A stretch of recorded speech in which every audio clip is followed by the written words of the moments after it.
Здравствуйте, я Полякова Анастасия, ученица 7 В класса школы номер 2 города Аксай. И сегодня я хочу познакомить вас с 7 чудесами Казахстана. Говорят, что красота спасет мир, и ведь красота окружает нас в пении птиц, в голубом небе, в полете бабочек. Во всем мире люди выделяют самые удивительные места и явления. Так появились 7 чудес света. В нашей стране тоже есть свои удивительные места, 7 чудес Казахстана.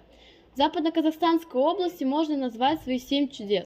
А еще ближе к нам 7 чудес нашего Бурлинского района. Сегодня я хочу рассказать об одном из таких чудес природы – прекрасной бабочке Подолирий. Это изящная бабочка, словно живая картина природы. Ее крылья яркие, легкие и очень красивые. Она напоминает нам о том, как удивительна и хрупка природа нашего края. Актуальность моей работы заключается в том, что сегодня природа нуждается в защите человека. Многие виды насекомых, в том числе и бабочки, становятся редкими из-за изменения климата, загрязнения окружающей среды и деятельности людей. Бабочка Подолирий – это не только красивое насекомое, но и важная часть природы нашего края.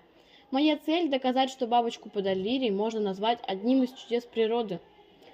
Также мной были поставлены задачи: узнать, что представляет собой бабочка Подолирий, изучить внешний вид и особенности этой бабочки, выяснить, где обитает бабочка Подолирий, показать, почему эту бабочку можно считать одним из чудес природы нашего Бурлинского района.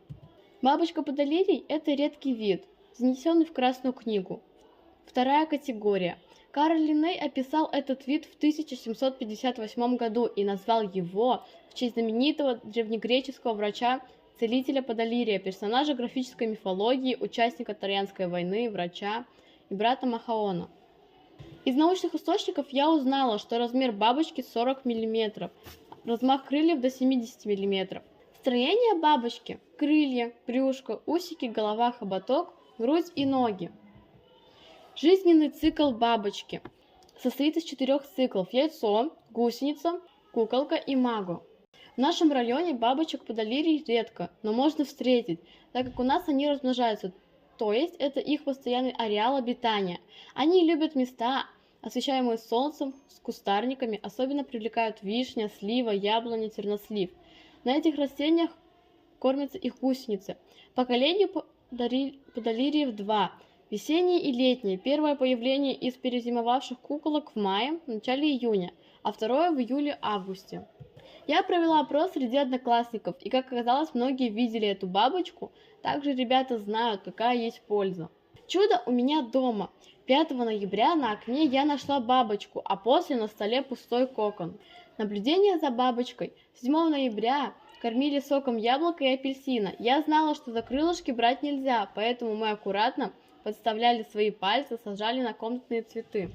Проведя свои исследования, я узнала, что бабочка обладает такими качествами, как редкость, удивительная красота, часть природной экосистемы и показатель чистой природы.